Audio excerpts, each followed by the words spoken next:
Without communication, there is no relationship.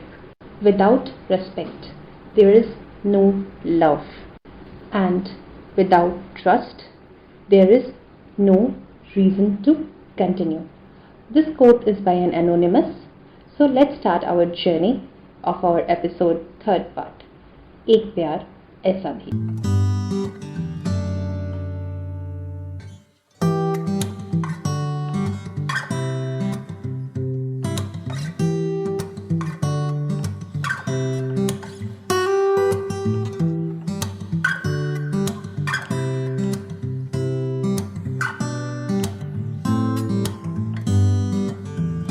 Hello दोस्तों, welcome to our show of दिल की कहानी. आज हम बात करेंगे दिल की कहानी का. हमारा जो कहानी चल रहा था एक प्यार ऐसा भी, उसके आखिरी भाग के बारे में हम ये जानेंगे कि उन दोनों के बीच क्या होता है. फर्स्ट पार्ट में हम लोगों ने अवनी और विजय के एक हेट्रेड रिलेशनशिप के बारे में समझा था. सेकेंड पार्ट में हम लोग उनके प्यार की कहानी के बारे में सुना था. और थर्ड पार्ट में हम जानेंगे क्या वो अपनी नफरत की दास्तान को प्यार की दास्तान बना पाते हैं या नहीं.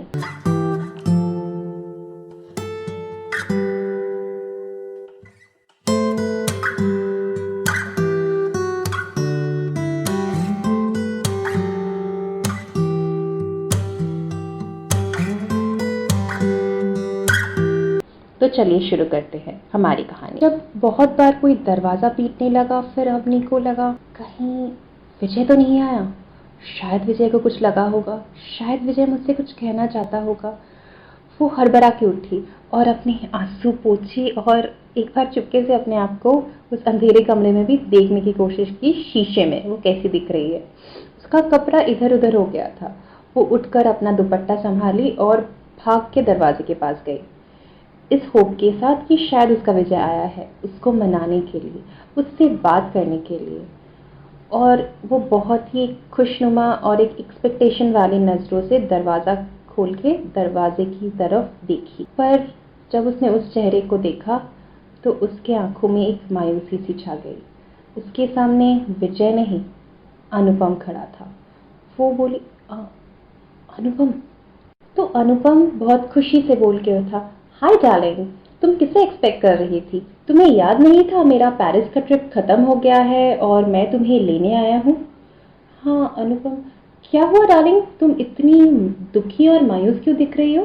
तुम्हारा सीरियल का शूट तो अच्छा चल रहा है ना? सब कुछ ठीक तो है ना तुम्हारे साथ? हाँ अनुपम, सब कुछ ठीक है.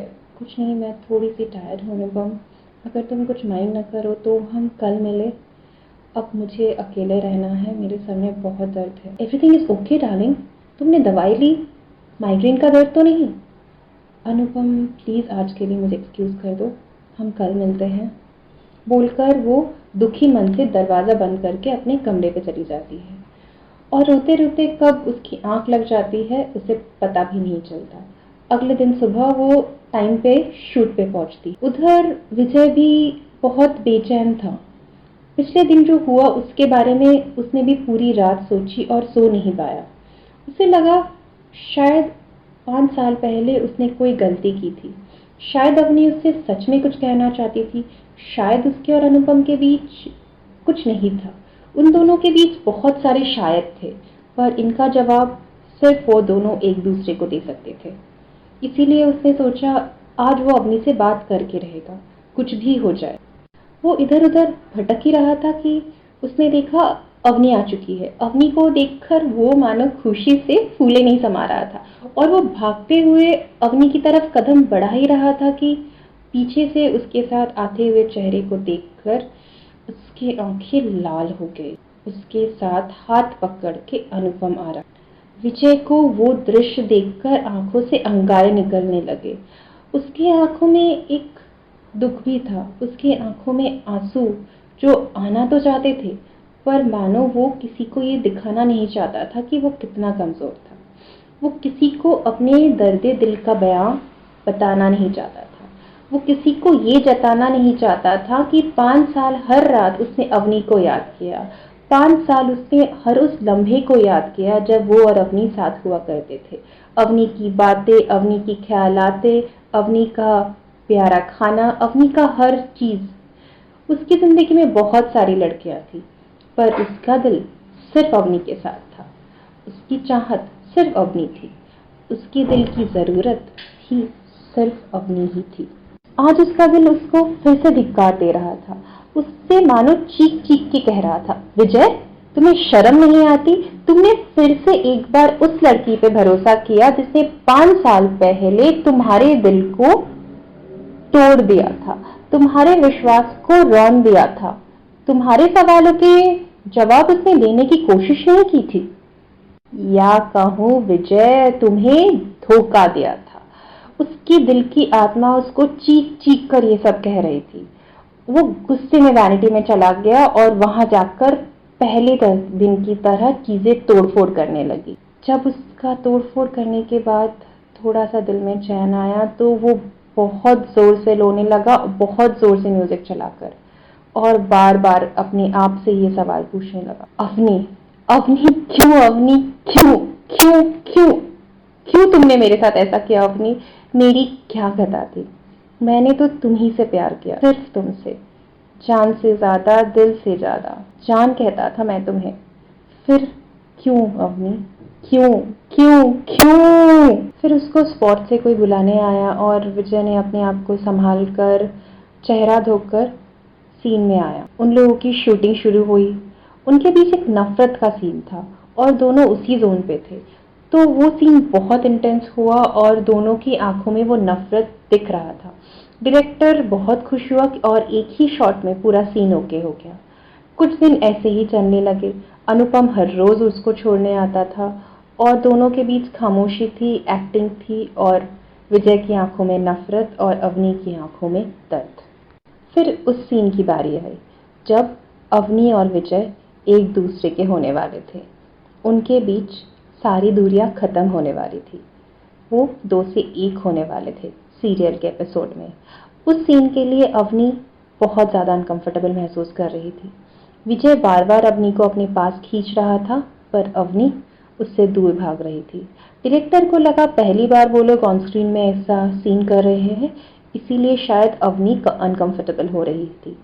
अवनी और विजय को एक दूसरे को किस भी करना था और इस चीज़ के लिए अवनी कहीं ना कहीं खुद को रेडी नहीं कर पा रही थी, क्योंकि अवनी को उसके पुराने दिन याद आ रहे थे।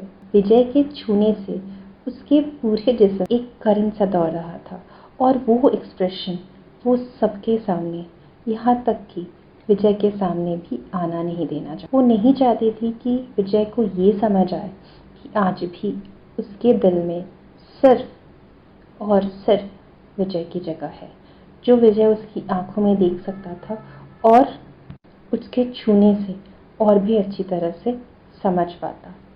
पर विजय इस चीज को कुछ और ही समझ रहा था। विजय को लग रहा था शायद वो विजय के पास नहीं आना चाहती, क्योंकि वो अनुपम के करीब जाना ज्यादा पसंद करती है। जब अनुपम उसका हाथ पकड़ता था, विजय को हमेशा मन करता था कि वो उन दोनों का हाथ छुड़ा ले और अवनी को अपनी बाहों की गिरफ्त में भर ले, क्योंकि विजय के लिए अवनी सिर्फ उसके लिए बनी थी। किसी और लड़के को अवनी की तरफ आंख उठाकर देखने की भी औकात नहीं थी, क्योंकि अवनी खास थी और सिर्फ उसकी थी। पर वो ऐसा कुछ नहीं कर पाता था। डायरेक्टर ने अवनी और विजय को थोड़ा सा प्राइवेट मोमेंट देने के लिए सिर्फ वो और कास्ट के कुछ मेंबर्स को रखे, जिनके बगैर शूटिंग नहीं हो सकती, और बाकी सबको बाहर भगा दिया गया। पर फिर भी अवनी उस सीन को कंफर्टेबली नहीं कर पाई। 50 टेक हो चुके थे, फिर भी वो सीन ओके नहीं हुआ। फाइनली डायरेक्टर फ्रस्ट्रेट हो गया। तब जाकर विजय का गुस्सा फूटा और उसने आंखें लाल करते हुए बोली, क्या हुआ मिस अवनी, आपको मेरे ज्यादा करीब आने में दिक्कत होती है क्या? वैसे तो आप बहुत सारे लड़कों के बहुत क्लोज हो जाती हो, पर आप सीन के लिए मुझसे क्लोज नहीं आ सकती। क्या बात है, किसी और को बुलाऊं तो फिर आप कंफर्टेबल हो जाओगे क्या, या फिर मैं किसी और का चेहरा बदल लूं? क्या कहते हो आप डायरेक्टर साहब? मेरा चेहरा शायद अवनी मैडम को पसंद नहीं, अनुपम का चेहरा बना लूं? मिस अवनी? बस इस सरकाजम की देरी थी। अवनी का गुस्सा भी अंदर ही अंदर ज्वालामुखी बन चुका था। अवनी चिल्ला कर बोली, विजय अपने हद में रहो। अपने इमोशंस को अपने कंट्रोल में रखने की कोशिश करो।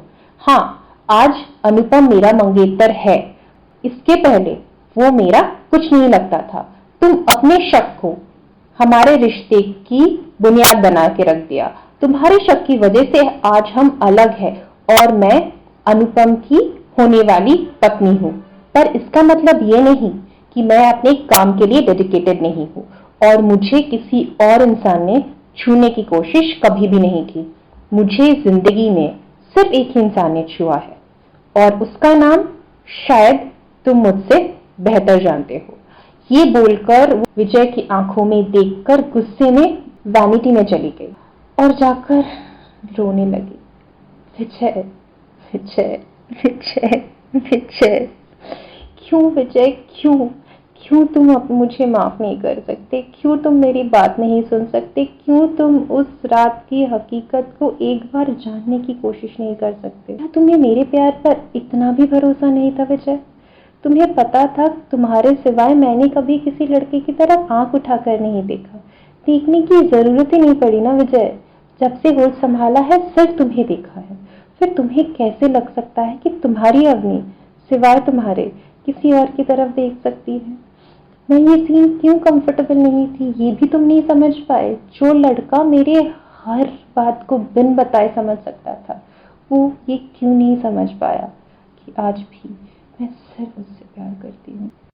वो सोफे में गिर ही जाती है, फिर अचानक रोते रोते उसके हाथ में एक कागज आता है, एक डायरी। उसे लगता है शायद कोई स्क्रिप्ट होगा तो वो उठा लेती है उसको और वो उसे रखने ही जाती है कि उसमें से उसकी एक तस्वीर बाहर आती है। उस डायरी में से वो दंग सी रह जाती है। वो डायरी का हर वो पन्ना खोल के लगती है और वहाँ पे एक दो चीज़ें पढ़ते पढ़ते उसे समझ आ जाता है विजय जो डायरी लिखता था आज भी उसकी वो आदत रह गई है। उसने अपनी ज़िंदगी का हर वो दर्द उस डायरी में लिखा है। वो पढ़ती चली गई और उसको ये समझ में आता चला गया विजय जो दुनिया के लिए प्लेबॉय बन चुका है, पर वो आज भी सिर्फ अवनी से प्यार करता है। उसके दिल का दर्द उसने लिखा है, उनकी यादों को उसने लिखा है, उस कसमों को उसने लिखा है जो उन्होंने एक दूसरे से किया था। वो वादे जो विजय आज भी कहीं ना कहीं निभा रहा है बिन बताए। वो जताता कुछ है और करता कुछ है। अवनी को उसके दिल का हर हाल पता चल गया। पूरे 1.5 घंटे बाद अवनी उस डायरी को लेकर भागते हुए विजय को ढूंढती है। पूरे स्टूडियो में वो उसको ढूंढती रहती है, उससे विजय कहीं नहीं मिलता है और वो जाके डायरेक्टर से पूछती है, डायरेक्टर साहब, आपने विजय को देखा? स्पॉट, तुमने विजय को देखा? विजय, कहाँ हो तुम विजय? ढूंढते ढूंढते वो गार्डन के उस तरफ चली जाती है जहाँ पे कोई नहीं जाता है। विजय वहाँ चुपचाप अकेले बैठा है। वो भागते हुए विजय के पास जाती है। अवनी को अपनी तरफ आता देख विजय वहाँ से उठकर जाने लगता है और वो चिल्ला के बोलती है, विजय, तुम्हें मेरी कसम, अगर हमारे बीच प्यार था तो तुम कहीं नहीं भागोगे, मेरी बात जरूर सुनोगे। और अवनी भागते हुए विजय के ऊपर गिर जाती है, मानो वो उसे टाइटली हग कर लेती है। विजय को कुछ समझ नहीं आता है, वो हकचका सा जाता है और इन अ फ्रैक्शन ऑफ सेकेंड वो अवनी को अपनी बाहों में तो ले लेता है। फिर उसे अवनी की धोखेबाजी याद आती है और वो अवनी की बाहों से अपने आप को छुड़ाने की कोशिश करता है, पर फिर अवनी ना छोड़ते हुए उसे उस डायरी के बारे में कहती है, मुझे पता चल गया कि तुम मुझसे आज भी प्यार करते हो और विजय, यकीन मानो मेरा दिल भी सिर्फ तुम्हारे लिए धड़कता है। उस रात पापा ने गलती से हमारा एंगेजमेंट अनाउंस किया था क्योंकि उन्हें लगा था मैं और अनुपम एक दूसरे से प्यार करते हैं। 5 साल से ये सच बताने के लिए तरस रही हूँ, मर रही हूँ। मेरी कविताएं जो सिर्फ प्यार के बारे में बात करती है, वो कहीं ना कहीं सिर्फ हमारे प्यार के बारे में बात करती है। मेरी कहानियों में सिर्फ दर्द ही क्यों होता है, ये कभी सोचा है? तुम्हारे गिटार का धुन दर्द बताती है और मेरा नृत्य भी तो दर्द ही बोलता है, क्योंकि हम तो एक ही थे ना। हमारे बीच प्यार था और दर्द था। तो अगर हम दोनों हर चीज के साथ एक दूसरे को कम्युनिकेट करने की कोशिश कर रहे थे कि हम दोनों के बीच कितना प्यार है, जो दुनिया को समझ में आई वो हमें क्यों समझ नहीं आई विजय? क्या तुम्हें आज भी समझ नहीं आता है कि ये शादी मैं सिर्फ सबकी खुशी के लिए करना चाहती थी, क्योंकि सब लोग मुझसे ये चाहते थे, पर मैं तो सिर्फ तुम्हें चाहती थी। विजय, एक बार देखो ना, जब तुमने कहा कि तुम अपनी ज़िंदगी में आगे बढ़ चुके हो, तब मैं अपनी ज़िंदगी में आगे बढ़ने के बारे में कोशिश कर रही थी, वो भी कोशिश। पर अब जब मुझे पता है कि तुम सिर्फ मेरे हो, तब मैं और किसी के साथ नहीं रह सकती विजय। ये सारी बातें सुनकर अब विजय की आंखों से खुशी के आंसू बहने लगे। मैं अवनी को अपनी बाहों में लेकर जोर से किस कर दिया। पूरा क्रू ये देखकर हूटिंग करने लगा और तालियां बजाने लगी। सब लोगों ने कहा, फाइनली सबको पता चला इन दोनों के नफरत की दास्तान के पीछे कितनी प्यार भरी दास्तान है। उन दोनों की कविताओं के दर्द के बारे में भी सबको पता चला। और क्या होना था, finally they lived happily ever after. दोनों फैमिली कन्विंस्ड हुए and they become real life hit couple, और शो सबसे हाईएस्ट टीआरपी बनी।